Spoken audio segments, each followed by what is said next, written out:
Dile que no es un desprecio, pues vive en mi corazón. Mi vida es tan solo eso, rumba buena y guando ea. Mamá, mamá.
Si quiere gozar, si quiere bailar,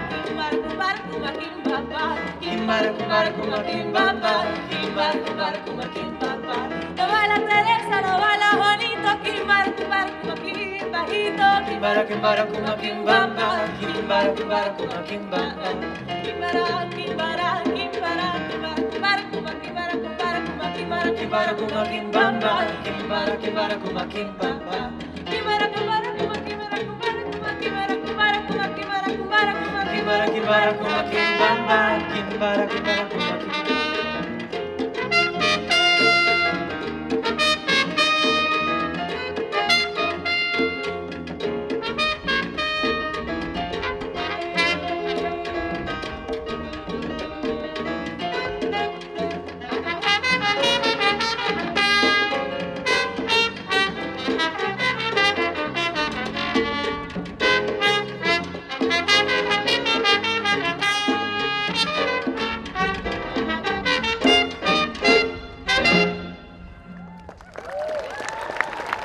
Neighbors of the house of Cadmus and Amphion, no life's path is ever so straight that I would dare speak well or ill of it.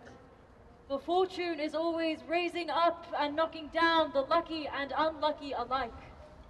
There is no prophet to tell mortal man his fate. Creon was blessed as far as I can tell. He saved the land of Cadmus from its enemies. He took sole dominion of this land. He ruled it well. He fathered many noble children. But now everything is lost. When a man has kissed his joy goodbye, I don't consider him alive. He is a living corpse. Fill your home with riches if you please. Look to all the world as a tyrant. If there's no joy in all of those things, I wouldn't even pay the shadow of smoke for all of that. Not in the place of joy. What's the latest report on the royal family's troubles? They're dead, and the living are to blame. And who lies dead Who did the killing? Say it! Aemon is dead, bloodied by his own hand. By his father's hand or his own? His own, to spite his murderous father. O prophet, how true your words ring now. With things being such, there's more for you to hear. Look, I see poor Eurydice nearby, Creon's wife. Either she knows what her son has done, or she's just leaving home by chance.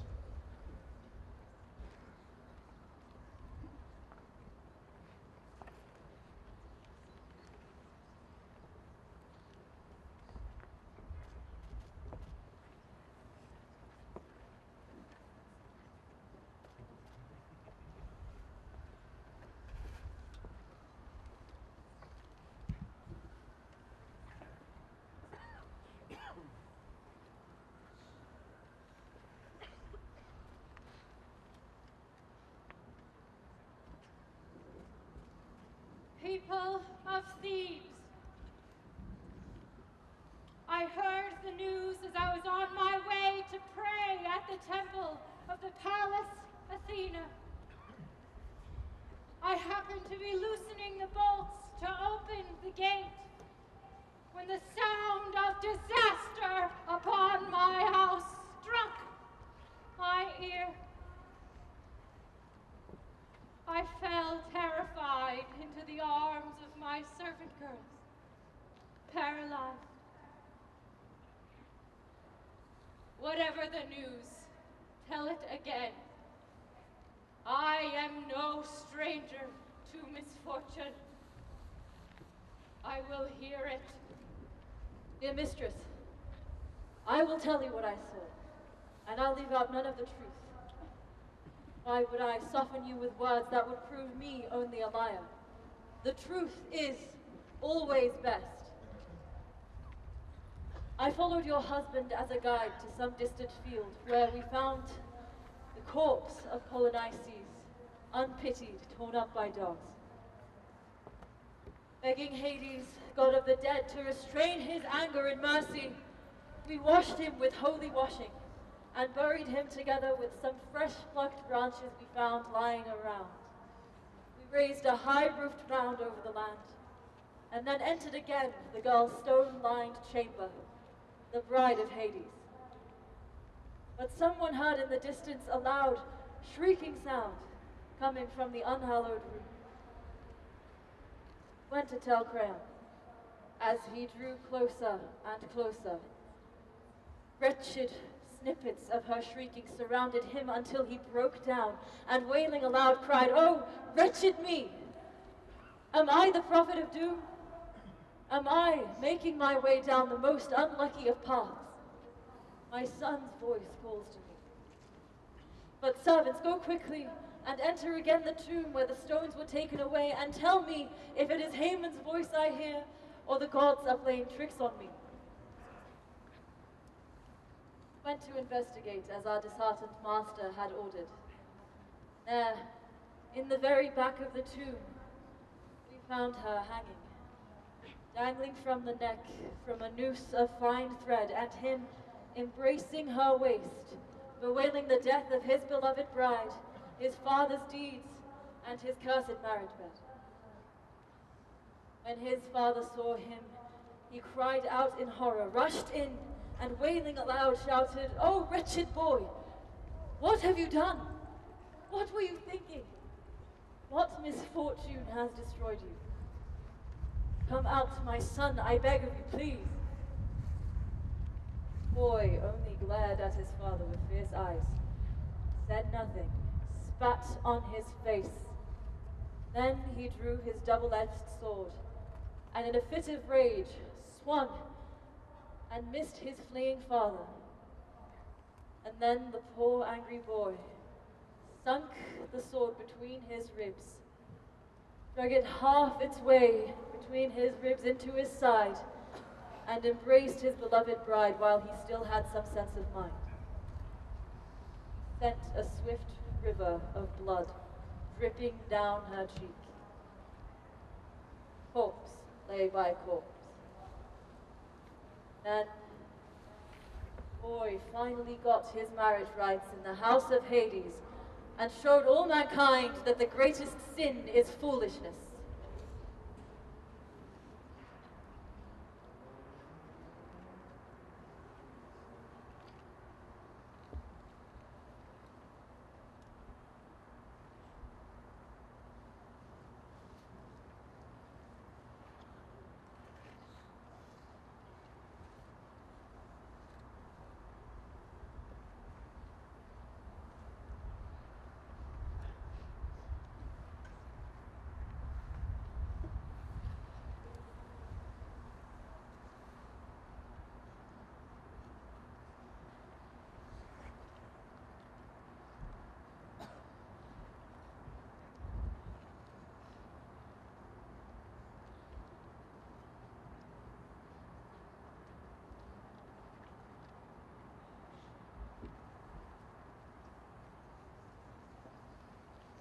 What do you make of this?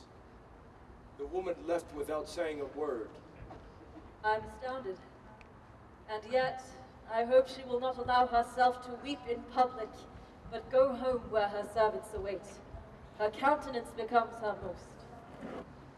I don't know, but a long silence can mean as much trouble as the loudest wailing. Then I'll go to the house and find out if, in her grief-stricken, passionate heart, she conceals some secret plan. You're right. Too much silence does not bode well. Behold, the king himself comes, holding a clear evidence that if it can be said, the mistake was his own and no others.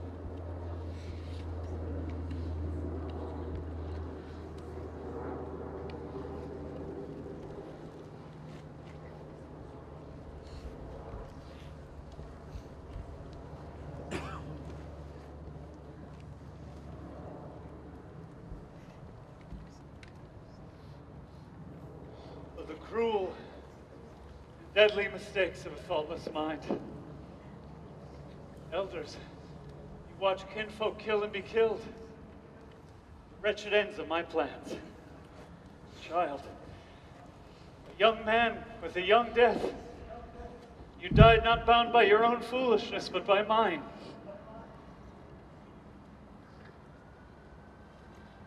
Alas, how late you've come to see justice. I've learned to be sorry. God is toying with my mind, pinning me down with a crushing weight, driving me down wild paths here and there. Oh, the horrible pain of mortal man. My lord, it seems you've not come empty-handed, but with a double load. One that you carry in your arms now, while the other awaits you at home. What? Is there something worse than this? Your wife is dead. Mother of that corpse, poor woman. Dead just now by freshly opened wounds. Oh, uncleansable swamp of Hades, why destroy me? Why me? You sent the pain of ill tidings my way. What word do you speak now? You have killed a dead man twice over. What do you have to say, child? What have you seen? What new slaughter? My wife's demise you add on top of Haman's death? You must know, it's not hidden away anymore.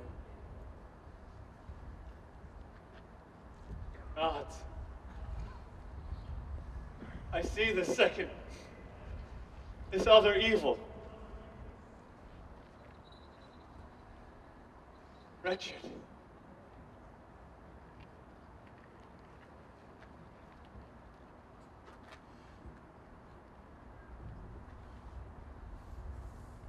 What fate awaits me now? As now I hold a child in my arms, and I look upon another corpse beside it. Miserable mother. Child. At the altar, with her sharp-edged sword, she hacked until her black eyes shut, bewailing the noble fate of her son Megarius, who died earlier, and then the death of this poor boy. And with her last breath, she sang curses upon you as a child killer.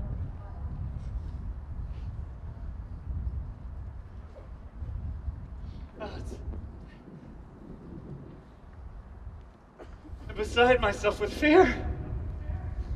Why hasn't anyone struck me down with their double-bladed sword? I am a misery. Oh, God. I'm bathed in wretched anguish. Blame for the death of both of your sons was placed upon you by that corpse, Uther. How did she choose to end her life? By her own hand. She struck herself in the liver once she learned the sordid fate of her son. God. Oh, God. For all my crimes, this suffering will never fix itself upon another. I killed you. I did. Oh, miserable one. Telling the truth.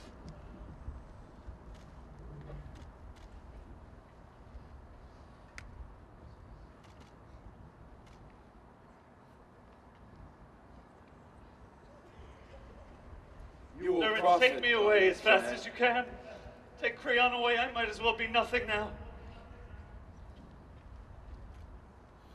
If there is any profit in committing evil, the fastest plan is best when evil is gnawing at your feet.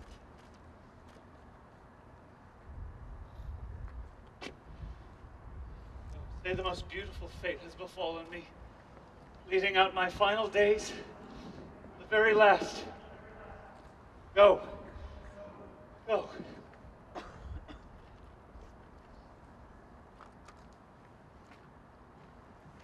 No. That will have to wait. Everything I hoped for was in that prayer. Then stop praying. There is no escape for mortals from the troubles of fate. Lead this empty man away. Child, I did not kill you on purpose. And you too, my wife. I'm a misery. I don't know which body to look upon. All the things I've got are at odds. And an unbearable fate leaps upon my head.